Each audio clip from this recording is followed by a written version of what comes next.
കാശിനാഥൻ ഭാഗം 64. രചന അവതരണം ദിവ്യരാജ്. ഗൗരിയെ ഉടനെ തന്നെ റൂമിലേക്ക് ഷിഫ്റ്റ് ചെയ്തിരുന്നു. ഓരോ ചുവടും മുന്നോട്ട് വയ്ക്കുമ്പോഴും സെന്തിലിന്റെ നെഞ്ചിടിപ്പേറി വന്നിരുന്നു. അവളിൽ നിന്നുള്ള അവഗണന ഉൾക്കൊള്ളാൻ അപ്പോഴും അവന്റെ മനസ്സ് പാകപ്പെട്ടിരുന്നില്ല. ചാരിയിട്ട വാതിൽ മെല്ലെ തട്ടുമ്പോൾ ഗായത്രി വന്ന് വാതിൽ തുറന്നിരുന്നു. സെന്തിലിന് മുഖമുയർത്തി നോക്കാനുള്ള ധൈര്യമില്ലാത്ത പോലെ മാറി നിന്നു. ഗൗരി എന്തെടുക്കുന്നു? നന്ദൻ അകത്തേക്ക് കയറി നോക്കിയതും ഗായത്രി മാറി നിന്നു. വാ ചേട്ടാ. സെന്തിയെ അവൾ നറുചിരിയോടെ അകത്തേക്ക് ക്ഷണിച്ചു. നെഞ്ചിടിപ്പോടെ നന്ദനൊപ്പം അകത്തേക്ക് കയറുമ്പോൾ കണ്ണുകൾ അവളെ തിരയാൻ വേഗത കൂട്ടി. അകത്ത് ബെഡിൽ ചാരിയിരിപ്പുണ്ട്, കണ്ണുകൾ അടച്ചു പിടിച്ചുകൊണ്ട്. ഇരു കൺകോണിൽ നിന്നും കണ്ണുനീരൊഴുകുന്നു. താൻ കൊണ്ടുകൊടുത്ത പാവ ടേബിളിന് മുകളിൽ വെച്ചിരിക്കുന്നത് കണ്ടപ്പോൾ ഉള്ളിലൊരു നോവ്. സാധാരണ ആ പാവയും നെഞ്ചിൽ ചേർത്ത് പിടിച്ചുകൊണ്ടാണ് പെണ്ണിന്റെ ഓരോ ദിവസവും തുടങ്ങാറ്. ഉറങ്ങുന്നത് വരെയും അതിനെ നിലത്ത് വയ്ക്കില്ല. പക്ഷേ ഇന്ന് അവൾക്കതിൻ്റെ ആവശ്യമില്ലാത്തതുപോലെ മാറ്റിവെച്ചിരിക്കുന്നു. ഇതുപോലെ തന്നെയും മാറ്റി നിർത്തുമോ എന്നൊരു തോന്നൽ. ചേച്ചി.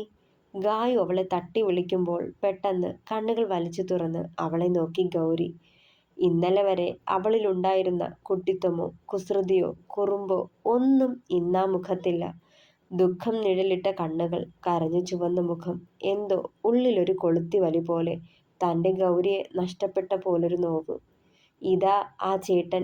സെന്തിയെ ചൂണ്ടി ഗായു അത് പറയുമ്പോൾ പെട്ടെന്ന് പിടച്ചിലോടെ ആ ഭാഗത്തേക്ക് അവളുടെ മിഴിയിലെത്തി. കരച്ചിലിനെ താണ്ടി വന്നൊരു പുഞ്ചിരി അവളുടെ ചുണ്ടുകളിൽ തെളിഞ്ഞു. തനിക്ക് അപരിചിതയായ ഗൗരിയെ നോവോടെ നോക്കി നിന്നേയുള്ളൂ സെന്തിൽ. നിക്ക് കാണണമെന്ന് തോന്നി, അതാ വരാൻ പറഞ്ഞേ. ഡേ കുഞ്ഞുഞ്ഞിന് പകരക്കാരനായ ആ ആളിനെ. അത്രയും പറയുമ്പോൾ പൊട്ടിക്കരഞ്ഞു പോയവൾ മുഖം പൊത്തിപ്പിടിച്ച് തല കുനിച്ചു കളഞ്ഞു. ചേച്ചി കരയല്ലേ. ഇങ്ങനെ കരയണത് കാണിക്കാനാണോ ചേട്ടനോട് വരാൻ പറഞ്ഞേ? തോളിൽ കൈവച്ചു ഗായു. മെല്ലെ മുഖമുയർത്തിക്കൊണ്ട് കണ്ണുകൾ അമർത്തി തുടച്ചവൾ. നേ ഒത്തിരി ഇഷ്ടായിരുന്നു എൻ്റെ കുഞ്ഞുഞ്ഞിന്. പിന്നാലെ നടന്നിട്ടേയുള്ളൂ. എൻ്റെ ഇഷ്ടം തുറന്നു പറഞ്ഞില്ല. പറയാതെ ആ പാവത്തിനെ വീണ്ടും വീണ്ടും പിന്നാലെ നടത്തിച്ചു. എന്തോ ഒത്തിരി ഇഷ്ടായിരുന്നു എൻ്റെ കൂടെ അങ്ങനെ ഇഷ്ടം പറഞ്ഞ് വരുന്നത് കാണാൻ.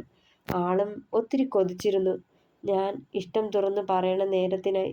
പക്ഷേ വൈകിപ്പോയി. എനിക്ക് കഴിയാതെ പോയി. എൻ്റെ തെറ്റാ. എൻ്റെ മനസ്സിലുള്ളത് അറിയാതെ എൻ്റെ കുഞ്ഞുഞ്ഞു പോയതാ. നോവാണ് എനിക്ക്, തീരാ നോവ്. മരിച്ചാലും ആ നോവ് മാറില്ല. ഇഷ്ടാണെന്ന് ഒരു പുഞ്ചിരിയിലൂടെയെങ്കിലും ആളോട് പ്രകടമാക്കാതെ പോയി.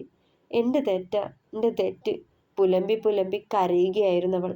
ആ മനസ്സിൽ കുഞ്ഞുഞ്ഞിന് മാത്രമേ ഇടമുള്ളൂ. പകരക്കാരനായ തനിക്ക് അവിടെ യാതൊരു സ്ഥാനവുമില്ലെന്ന് അറിഞ്ഞ നിമിഷം വല്ലാത്തൊരു കൊളുത്തിവലി നെഞ്ചിലേക്ക് ഇരച്ചു കയറി സെന്തിലിന്. ഗൗരി, അന്ന് നടന്നതൊക്കെ ഓർത്തെടുക്കാൻ കഴിയുന്നുണ്ടോ തനിക്ക്? ശരിക്കും സിയാൻ എന്താ പറ്റിയേ? നന്ദൻ അത് ചോദിക്കുമ്പോൾ അവളിൽ ഒരു അമ്പരപ്പായിരുന്നു. എങ്ങനെ അറിയാം എൻ്റെ കുഞ്ഞുഞ്ഞിനെ? കണ്ണുകൾ പിടച്ചു. അവളുടെ കൺകോളങ്ങൾ വേഗത്തിൽ ചലിച്ചു. അവളിലെ മാറ്റങ്ങൾ തൊട്ടടുത്ത് നിന്ന് സെന്തിയും കാണുന്നുണ്ടായിരുന്നു. കണ്ണൻ പറഞ്ഞിട്ടുണ്ട്. നന്ദനത് പറയുമ്പോൾ ഗൗരി നെറ്റി ചുളിച്ചു സംശയത്തോടെ. എടോ, കണ്ണൻ കാശിനാഥനാണ് സിയാന്റെ ഫ്രണ്ട്. സിയാന്റെ മരണം തന്നെ പോലെ അവനെയും തളർത്തിക്കളഞ്ഞിരുന്നു. അവനാ ഒക്കെ പറഞ്ഞത്. എൻ്റെ കുഞ്ഞുഞ്ഞു മരിച്ചതല്ല, കൊന്നതാ. പുലമ്പി പുലമ്പി പറയവേ കണ്ണുകൾ പിന്നിലേക്ക് മറിഞ്ഞ് ബോധം മറിഞ്ഞ് ബെഡിലേക്ക് ചാഞ്ഞിരുന്നവൾ. ഗൗരിയേച്ചി. ഗായത്രി വേഗം തട്ടി വിളിക്കാൻ തുടങ്ങി. പക്ഷേ അനക്കമുണ്ടായില്ല. നന്ദൻ വേഗം പുറത്തെ നഴ്സിംഗ് സ്റ്റേഷനിൽ ലക്ഷ്യം വെച്ച് ഓടിപ്പോയിരുന്നു. സെന്തിൽ നിർവികാരതയോടെ പുറത്തുള്ള ചെയറിലും ഇരിപ്പുറപ്പിച്ചു. എൻ്റെ കുഞ്ഞുഞ്ഞ്. ഗൗരിയുടെ നാവിൽ നിന്ന് പലകുറി പുറത്തേക്ക് വന്ന ആ വാചകമായിരുന്നു അവൻ്റെ നെഞ്ചിനെ പൊള്ളിച്ചത്. ഇന്ന് ആ പേരിന് താൻ അവകാശിയല്ല. അവൾ അത് ഉച്ചരിക്കുമ്പോൾ അവൾ തന്നിൽ നിന്ന് ഒത്തിരി അകന്നെന്ന തോന്നലാണ് നിറഞ്ഞ കണ്ണുകൾ തുടച്ചുകൊണ്ട് ഓർത്തവൻ. ഇവരെയൊക്കെ വിളിച്ചിട്ടും കോൾ എടുക്കുന്നില്ല. എവിടെ പോയോ ആവോ? സെന്തിലിനെയും നന്ദനെയും വിളിച്ചിട്ട് കിട്ടാതെ വന്നതും കാശി അക്ഷമയോടെ പിറുപിറുത്തു. എന്താ കണ്ണേട്ടാ? ഫോൺ കൊണ്ടുവന്ന് കലിയോടെ ടേബിളിന് മുകളിൽ വെച്ചത് കണ്ടതും വൈഷു തിരക്കിയിരുന്നു. ദേ, രണ്ടിനെയും വിളിച്ചിട്ട് കോൾ എടുക്കണില്ല വൈഷു. ഞാൻ ഏതായാലും മെസ്സേജ് ഇട്ടിട്ടുണ്ട്. സമയം കിട്ടുമ്പോൾ തിരിച്ചു വിളിക്കട്ടെ. അല്ലാതെ എന്തു ചെയ്യും?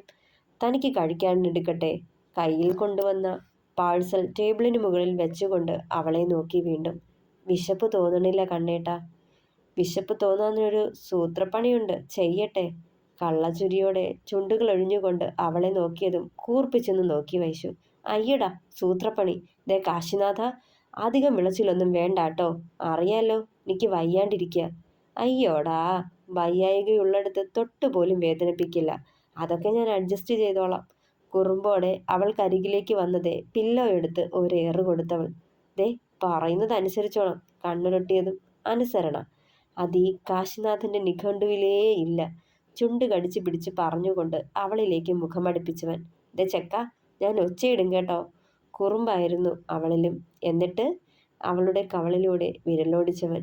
എന്നിട്ട് എന്താ? വന്ന് കൂടണവരോട് പറയും ഈ ചെക്കൻ എനിക്ക് സ്വൈര്യം തരണില്ലാന്ന്. നേർത്ത ശബ്ദത്തോടെ പറയുമ്പോൾ അവന്റെ വശ്യമായ നോട്ടം കണ്ട് തൊണ്ടയിടറിയിരുന്നു വൈശുവിന്റെ.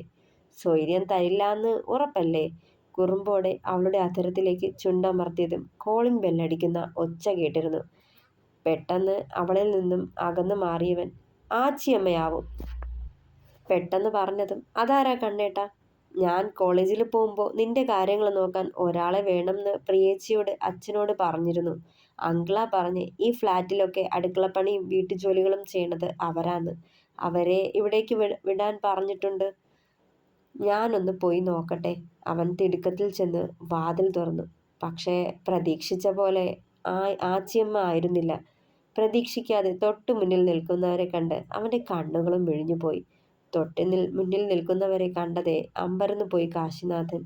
അവൻ്റെ ബാച്ചിലെ 18 സ്റ്റുഡൻറ് ഡോക്ടേഴ്സും അരവിന്ദും. സർപ്രൈസ്! ജോബിൻ ചാടി വീണതും അവൻ്റെ തോളിൽ കൈവച്ചു കാശി ചിരിയോടെ. ഞങ്ങളെ ഇവിടെ തീരെ പ്രതീക്ഷിച്ചില്ല അല്ലേ കാശിയേട്ടാ? ശീതളാണ് ചോദിച്ചത്. ഏയ് ഇല്ലടാ, പറയായിരുന്നില്ലേ വരുംന്ന്. ചേച്ചിയും കൂട്ടി ഇവിടേക്ക് വരുവാന്നറിഞ്ഞപ്പോൾ പിന്നെ വന്ന് കണ്ടു കളയാന്ന് കരുതി. സ്നേഹ ചിരിയോടെ പറഞ്ഞുകൊണ്ട് വലിയ കിറ്റ് അവനെ ഏൽപ്പിച്ചു.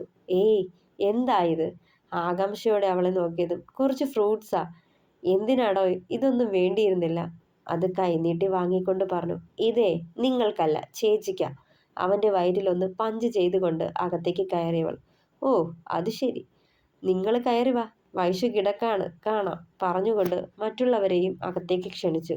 സർ, കാശി വിളിച്ചതും കുറച്ച് മാറി ഫോണിൽ നോക്കി നിന്ന അരവിന്ദ് മുഖമുയർത്ത് നോക്കി. വരുന്നില്ലേ? ചെറുചിരിയോടെ തിരക്കി. ഒരാൾ കൂടി വന്നിട്ടുണ്ടോ?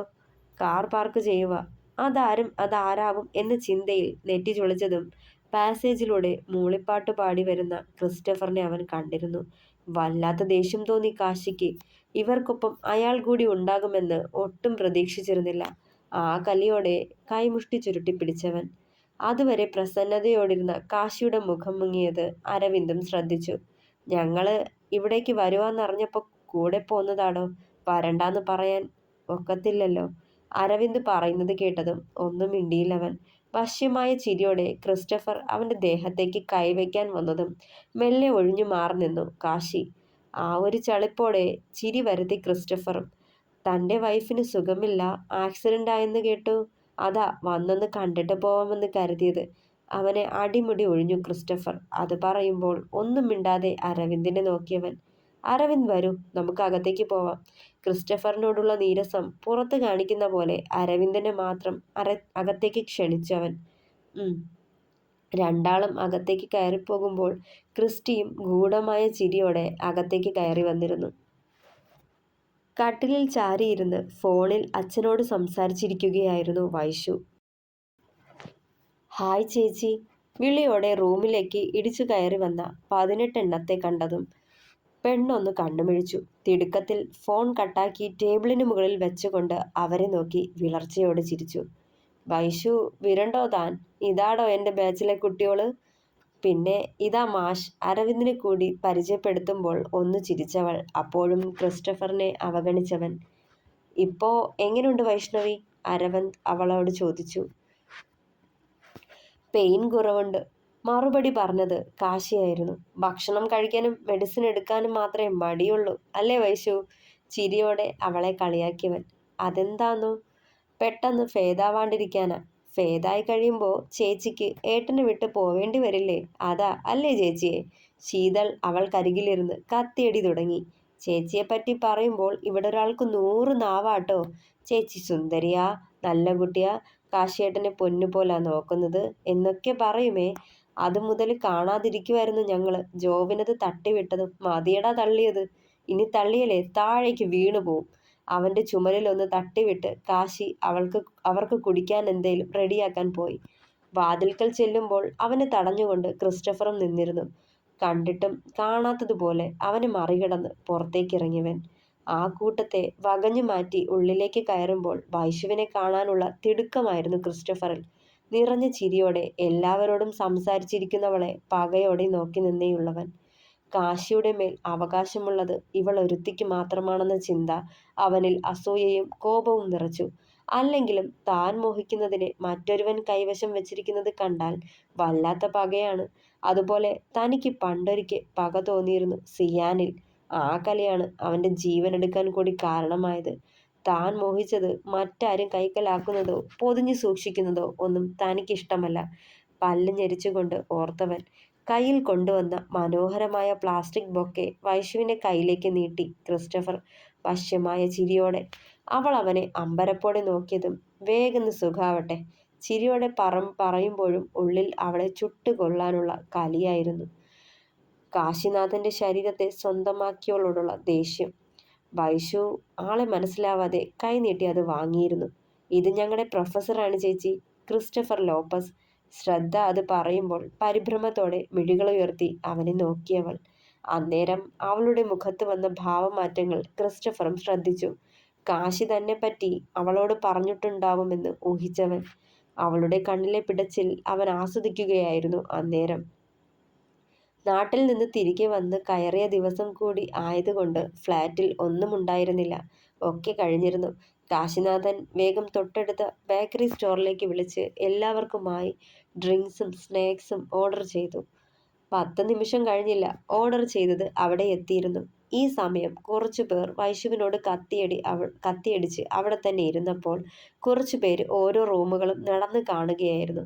ചിലര് കൊണ്ടുവന്നതൊക്കെ സെറ്റ് ചെയ്യാൻ കാശിയുടെ കൂടെ കൂടി. സെറ്റ് ചെയ്തതൊക്കെ 2-3 തവണയായിട്ട് അവർ തന്നെ പരസ്പരം എല്ലാവർക്കും കൊണ്ടുകൊടുത്ത് കഴിക്കാനും തുടങ്ങി. വൈഷ്ണവിക്ക് വേണ്ടി ഓർഡർ ചെയ്ത ഫ്രൂട്ട്സ് ജ്യൂസ് കൊണ്ടുവന്ന് കയ്യിൽ വെച്ചു കൊടുത്തത് ജോവിനായിരുന്നു. ഇടത് കൈകൊണ്ട് വാങ്ങി മെല്ലെ കുടിക്കാൻ തുടങ്ങിയിരുന്നവൾ. ഉടനെ ഒരു ചെറിയ പ്ലേറ്റിൽ ഫ്രൂട്ട്സ് കട്ട് ചെയ്തതുമായി കാശി വന്നു. ഇതുകൂടി കഴിക്കു വൈശു. കരുതലോടെ അവനത് അവൾക്ക് നേരെ നീട്ടുമ്പോൾ, കണ്ണേട്ടാ എനിക്കിപ്പോൾ വേണ്ടാട്ടോ. ചുണ്ടും കുറിപ്പിച്ചതും. വാട്ട്? കണ്ണേട്ടൻ? കൂട്ടത്തിൽ നിന്ന് ജോവിൻ വിളിച്ചു ചോദിച്ചു. അത് എൻ്റെ വിളിപ്പേരാടാ, ചിരിയോടെ പറഞ്ഞതും. കണ്ണനെന്നോ? ശീതളായിരുന്നു. ചിരിയോടെ പറഞ്ഞവൻ. ക്യൂട്ട് കണ്ണൻ, അത് കൊള്ളാം.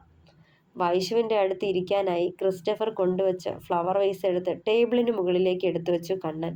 ദേ കഴിച്ചേ, ചിണുങ്ങാതെ. ഇവർ കളിയാക്കൂട്ടോ ടീച്ചറെ, കുറുമ്പോടെ പറഞ്ഞുകൊണ്ട് വീണ്ടും നോക്കിയവൻ. അങ്ങട് വാരിക്കൊടുക്ക് കണ്ണേട്ടാ. എന്തിനാ നോക്കി നിൽക്കണേ? കോറസ് പോലെ പിന്നീന്ന് പാട്ട് കേട്ടതും ചിരിച്ചുപോയി കാശിയും. മടിക്കാതെ കൊടുക്കൻ്റെ കണ്ണേട്ടാ. ജോവിനായിരുന്നു വീണ്ടും ആക്കിയത്.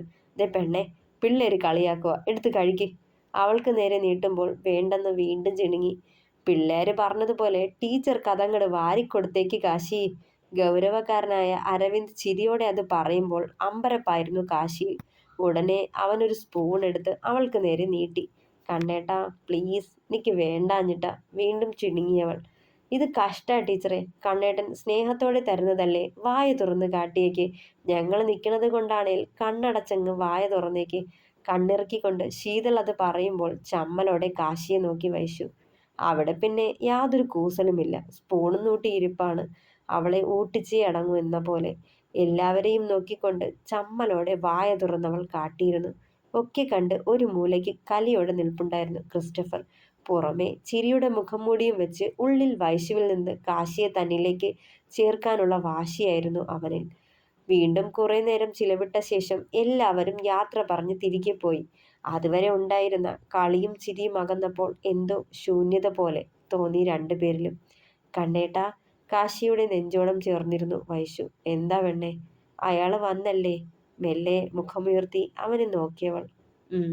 ഒന്ന് നെടുവീർപ്പെട്ടു കാശി. ഇനി പ്രശ്നമുണ്ടാക്കില്ലായിരിക്കും അല്ലേ? അറിയില്ലടോ. പക്ഷേ അവനൊരു വല്ലാത്ത തരക്കാരനാ. എത്ര ആട്ടിവിട്ടാലും വീണ്ടും വീണ്ടും അണഞ്ഞെടുക്കാൻ വരുന്ന നേച്ചറാണ്. സൂക്ഷിക്കണം. എത്രയും വേഗം നൗഷാദ് സർ തിരികെ ജോയിൻ ചെയ്താൽ മതിയായിരുന്നു. ആദ്യ അകലാത്ത പോലെ പറഞ്ഞവൻ. ഇനി അയാൾക്ക് മുന്നേ തോറ്റുകൊടുക്കരുത്, എന്തു വന്നാലും പറഞ്ഞുകൊണ്ട് മുഖമുയർത്തുമ്പോഴാണ് തങ്ങൾക്കെതിരായുള്ള ഷെൽഫിൽ ക്രിസ്റ്റി കൊണ്ടുകൊടുത്ത ഫ്ലവർ വേസ് അവരുടെ കണ്ണിൽപ്പെട്ടത്. ദേ, അയാള് കൊണ്ടുവന്നതാ ചൂണ്ടിക്കാട്ടിയത്. അത് ഞാൻ ടേബിളിന് മുകളിൽ വെച്ചതാ. എങ്ങനെ അവിടെ എത്തി? നെറ്റി ചുളിച്ചവൻ. പിള്ളേരാരേലും വെച്ചതാവും. അവിടെ ഇരുന്നോട്ടെ, കാണാനൊരു ഭംഗിയൊക്കെ ഉണ്ട്. വൈശു ചിരിയോടെ അവനെ നോക്കി. നന്ദേട്ടനെ വിളിച്ചോ കണ്ണേട്ടാ? ഇല്ല അടി, ആ തിരക്കിൽ വിട്ടുപോയി. ഞാനൊന്ന് വിളിക്കാം. അവളെ കട്ടിലിലേക്ക് ചായച്ചു കിടത്തിയ ശേഷം ഫോൺ കയ്യിലെടുത്തുകൊണ്ട് ബാൽക്കണിയിലേക്ക് നടന്നവൻ. ഗൗരി, തനിക്ക് അന്നത്തെ കാര്യങ്ങൾ ഓർത്തെടുക്കാൻ പറ്റുന്നതാണോ? എങ്കിൽ പറയ്. തൻ്റെ സിയാന്റെ ആത്മാവിന് നീതി കിട്ടണം എന്ന് താൻ ആഗ്രഹിക്കുന്നുണ്ടെങ്കിൽ ആരെയും ഭയക്കണ്ട, പറയ്. അന്ന് എന്താ നടന്നത്? നന്ദൻ ഗൗരിയെ തന്നെ ഉറ്റുനോക്കുമ്പോൾ കരയാൻ തുടങ്ങിയവൾ വീണ്ടും. എടോ, ആ കേസ് വീണ്ടും റീഓപ്പൺ ചെയ്യണമെന്നുണ്ട് കണ്ണന്. അതിന് തൻ്റെ മൊഴി കൂടി വേണം, അതല്ലേ? കരയരുത്, ബോൾഡായി നിൽക്ക്. സെന്തിൽ അവൾക്ക് ധൈര്യം പകർന്നു. ഒക്കെ പറയാം ഞാൻ. എൻ്റെ കുഞ്ഞുഞ്ഞിന് എന്താ പറ്റിയെന്ന് എല്ലാവരും അറിയണം. ആ ദ്രോഹികൾ ശിക്ഷിക്കപ്പെടണം. അവൾ കരച്ചിലടക്കിക്കൊണ്ട് കണ്ണുകൾ തുടച്ചു വാശിയോടെ. തുടരും. അപ്പോൾ അഭിപ്രായങ്ങൾ പറയണേ. കഥ ഇഷ്ടമായാൽ ലൈക്ക് ചെയ്യുക, ഷെയർ ചെയ്യുക, സപ്പോർട്ട് ചെയ്യുക, ഹൈപ്പ് ചെയ്യുക. Thank you.